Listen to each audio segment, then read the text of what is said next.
Did you know that according to the Center for Disease Control and Prevention, someone has a heart attack every 43 seconds in the United States? Did you know that every minute someone in the United States dies from a heart disease-related event? Unfortunately, in today's world, heart attacks are common. In fact, most people, including myself, either know someone who has suffered from or even died from a heart attack. Due to these alarming statistics, it is extremely important for everyone to know what to do in case they encounter someone who is having a heart attack. Whenever I was training to become a lifeguard last April, I became CPR certified. According to the medical dictionary, CPR is the manual application of chest compressions and ventilations to patients in cardiac arrest, done in an effort to maintain viability until advanced help arrives. When performed correctly, CPR greatly increases a person's chance of survival. Today, I'm going to explain the proper steps to take if you encounter someone who you suspect is having a heart attack. These 3 steps include: first, assessing the scene and checking the victim for vital signs and consciousness; second, giving chest compressions to the victim; and third, administering breaths to the victim. If you come upon a victim who you suspect is having a heart attack, the first step you should take is to assess the scene and check the victim for consciousness and vital signs.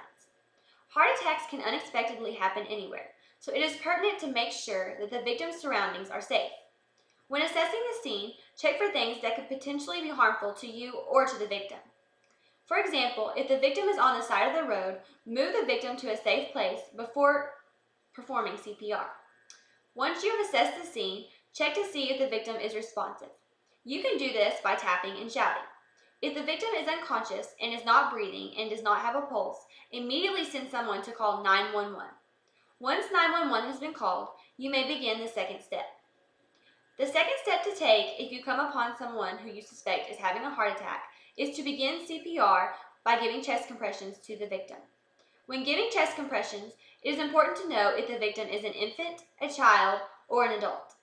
In this case, an infant is classified as being less than a year old. A child is classified as someone between the ages of 1 and reaching puberty, and an adult is classified as someone who has gone through or is going through puberty. If the victim is an infant, place your pointer and middle finger just below the nipple line in the middle of the infant's chest and press down about 1.5 inches 15 times.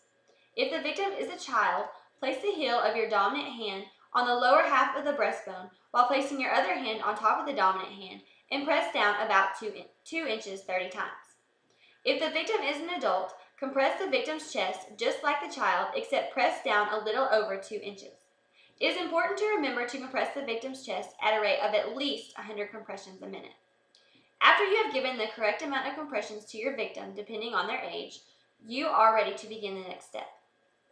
If you come upon a victim who you suspect is having a heart attack, the third and final step to take after performing the compression part of CPR is to administer the breathing part of CPR.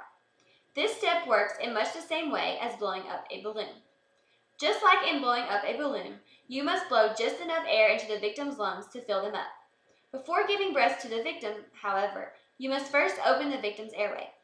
In order to open the airway, gently place one hand on the victim's forehead and use the other hand to tilt the chin upward.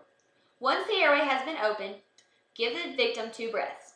You can use mouth-to-mouth, or you can use a CPR mask like I have here. I got this when I was taking my lifeguard class, but you can also buy them on AmericanRedCross.com. It's important to remember to only breathe until you see the chest rise, especially on an infant. Infants' lungs are much more fragile than adults. If you put too much air into them, you could cause them to burst. After administering 2 breaths to the victim, repeat the second and third steps. Do not stop. Continue repeating steps 2 and 3 until you are relieved or EMT arrives or the victim regains consciousness.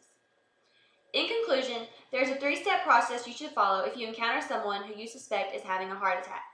These steps are assessing the scene and checking the victim for consciousness and vital signs, giving chest compressions to the victim, and administering breaths to the victim. According to CPR Facts and Stats, sadly, 70% of Americans may feel helpless to act during a cardiac emergency because they either do not know how to administer CPR or their training has significantly lapsed. Cardiopulmonary resuscitation, or CPR, greatly increases a person's odds of surviving a heart attack. Due to this, I strongly believe that more people should hone in and become aware of the skills of CPR. You never know whose life you could save. Thanks.